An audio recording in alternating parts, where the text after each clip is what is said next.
ഇപ്പോൾ എ പത്മകുമാറിനെ കൊല്ലത്ത് മജിസ്ട്രേറ്റിന്റെ വസതിയിൽ എത്തിച്ചിരിക്കുകയാണ് SIT. നേരത്തെ നമ്മൾ പറഞ്ഞതുപോലെ അത് പല വഴികളിലൂടെ തിരിഞ്ഞ് ഒടുവിൽ മജിസ്ട്രേറ്റിന്റെ വസതിയിൽ ആ വാഹന വ്യൂഹം എത്തിയിരിക്കുകയാണ്. എന്താണ് ഇനി അന്വേഷണ സംഘത്തിന്റെ നീക്കം? ഇന്ന് തന്നെ കസ്റ്റഡിയിൽ വാങ്ങാൻ ഉദ്ദേശിക്കുന്നുണ്ടോ, അതോ മറ്റൊരു ദിവസം വിശദമായി ചോദ്യം ചെയ്യലിന് വേണ്ടി കസ്റ്റഡി അപേക്ഷ നൽകുകയാണോ എന്നൊന്നും അറിയില്ല. സലീം മാലിക് ചേരുന്നു വിവരങ്ങളുമായി. സലീം, അങ്ങനെ ഒടുവിൽ മജിസ്ട്രേറ്റിന്റെ വസതിയിലെത്തി ഹാജരാക്കിയോ മജിസ്ട്രേറ്റിന് മുൻപാകെ? വിജയകുമാറിന്റെ അല്പസമയം മുൻപാണ് ആ വാഹനം മജിസ്ട്രേറ്റിന്റെ വസതിയിലേക്ക് കയറിയിരിക്കുന്നത്. ആ ഗേറ്റിന് മുൻപിലാണ് മാധ്യമങ്ങളെ ഉൾപ്പെടെ അവരെ പ്രവേശിപ്പിച്ചിരിക്കുന്നത്. അതിന് അപ്പുറത്തേക്ക് മാധ്യമങ്ങൾക്ക് ഉൾപ്പെടെ പ്രവേശനമില്ല. നമുക്ക് ഇനി അറിയേണ്ടത് രണ്ട് കാര്യങ്ങൾക്ക് മാത്രമുള്ള ഉത്തരമാണ്. ഒന്ന്, അത് ഈ റിമാൻഡിലേക്കെങ്കിൽ എത്ര ദിവസത്തേക്ക്, അതിനപ്പുറത്തേക്ക് അന്വേഷണ സംഘം ഈ കസ്റ്റഡി അപേക്ഷ നൽകുമോ എന്നുള്ളതാണ്. എന്തായാലും നിലവിൽ ഇതുവരെയുള്ള ഈ കേസുമായി ബന്ധപ്പെട്ടുള്ള അറസ്റ്റുകളിലൊക്കെ അന്വേഷണ സംഘം ആദ്യ ദിവസം കോടതിയിൽ ഹാജരാക്കിയതിന് തൊട്ടു പിന്നാലെ കസ്റ്റഡി അപേക്ഷ നൽകിയിട്ടില്ല.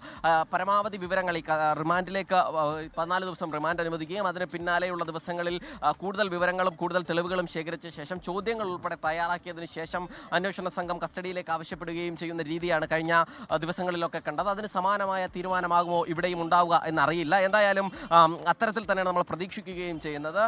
എന്തായാലും 14 ദിവസത്തേക്കുള്ള റിമാൻഡാണ് അന്വേഷണ സംഘവും പ്രതീക്ഷിക്കുന്നത്. അതിന് പിന്നാലെ 2-3 ദിവസങ്ങൾക്ക് ശേഷം കസ്റ്റഡി അപേക്ഷ നൽകുക എന്നുള്ള രീതി തന്നെയാവും ഇവിടെയും ആവർത്തിക്കുക. എന്തായാലും പക്ഷെ അതും നമുക്ക് ഉറപ്പിച്ച് പറയാൻ കഴിയില്ല. കാരണം നമ്മൾ ഈ വരുന്ന വഴിയിൽ കണ്ട അനിശ്ചിതത്വം പോലെ തന്നെയായിരുന്നു അന്വേഷണ സംഘത്തിന്റെ അന്വേഷണ ഘട്ടത്തിൽ ഉൾപ്പെടെയുള്ള കാര്യങ്ങളിലെല്ലാം തന്നെ ഒരു സാധാരണ നിലയിലുള്ള അന്വേഷണം പോലെ ആയിരുന്നില്ല. ഏതെങ്കിലും നിലയിൽ സാധാരണ പോലീസ് അന്വേഷിക്കുന്ന കേസുകളുടെ സ്വഭാവമായിരുന്നില്ല. ശബരിമല സ്വർണ്ണക്കൊള്ളയുമായി ബന്ധപ്പെട്ട ഓരോ കേസുകളുടെയും ഓരോ ഘട്ടത്തിലും അത് ഈ ചോദ്യം ചെയ്യലിന് വിളിപ്പിക്കുന്നതിലും നോട്ടീസ് നൽകുന്നതിലും ഉൾപ്പെടെയുള്ള കാര്യങ്ങളിലൊക്കെ ഒരു അസാധാരണ സ്വഭാവം അന്വേഷണ സംഘം എല്ലാ ഘട്ടത്തിലും നിലനിർത്തിയിരുന്നു. മാത്രമല്ല, ഇപ്പോൾ എ പത്മകുമാറിന്റെ അറസ്റ്റിന് പോലും ആ നിലയിലുള്ള വലിയ രാഷ്ട്രീയ പ്രാധാന്യം കൂടി നിലനിൽക്കുകയും ചെയ്യുന്നുണ്ട്. കാരണം ഈ തെരഞ്ഞെടുപ്പ് വിജ്ഞാപനം നിലനിൽക്കുന്ന തെരഞ്ഞെടുപ്പ് പ്രചരണം അതിൻ്റെ ഏറ്റവും ഉച്ചസ്ഥായിലേക്ക് കടക്കുന്ന ഒരു ഘട്ടത്തിലാണ് CPIMന്റെ ഏറ്റവും പ്രധാനപ്പെട്ട നേതാവിനെ, മുഖ്യമന്ത്രിയുടെ തന്നെ അടുപ്പക്കാരനെ, മുൻ ദേവസ്വം ബോർഡ് പ്രസിഡന്റിനെ, ഒരു വലിയ ഒരു പൊളിറ്റിക്കലി തന്നെ വലിയ CPIMനെ സംബന്ധിച്ചിടത്തോളം വലിയ ബുദ്ധിമുട്ടുണ്ടാക്കാൻ കഴിയുന്ന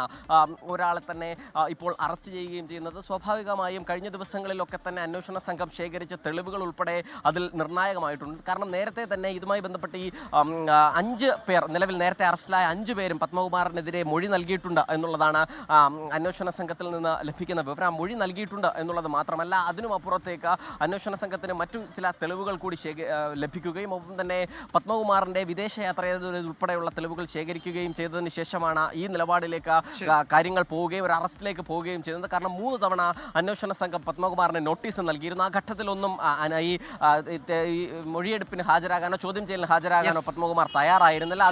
സലീമ, എന്തായാലും മജിസ്ട്രേറ്റിന്റെ തീരുമാനം വരാനിരിക്കുന്നതേ ഉള്ളൂ. കസ്റ്റഡിയാണോ അതോ ജുഡീഷ്യൽ കസ്റ്റഡിയിൽ റിമാൻഡാണോ എന്നറിയില്ല. ഇനിയിപ്പോൾ സലീം പറഞ്ഞതുപോലെ പലരും പത്മകുമാറിനെതിരെ മൊഴി നൽകിയിട്ടുണ്ട്. പത്മകുമാർ ആർക്കെങ്കിലും എതിരെ മൊഴി നൽകിയിട്ടുണ്ടോ എന്നും അറിയേണ്ടതുണ്ട്. ഒരു പക്ഷേ കോടതിയിൽ ഹാജരാക്കുന്ന ഘട്ടത്തിൽ ഈ റിമാൻഡ് റിപ്പോർട്ടിലോ ഒക്കെ അത്തരം എന്തെങ്കിലും പരാമർശമുണ്ടോ എന്നുകൂടി നമുക്ക് നോക്കേണ്ടതുണ്ട്. ലോകത്തെവിടെയായാലും ഏത് സമയത്തും 24 വാർത്തകളും ഓഗ്മെന്റഡ് റിയാലിറ്റി പാക്കേജുകളും എക്സ്പ്ലെയിനറുകളും വിശദമായി കാണാൻ ഞങ്ങളുടെ YouTube ചാനൽ നിങ്ങൾക്ക് സബ്സ്ക്രൈബ് ചെയ്യാം.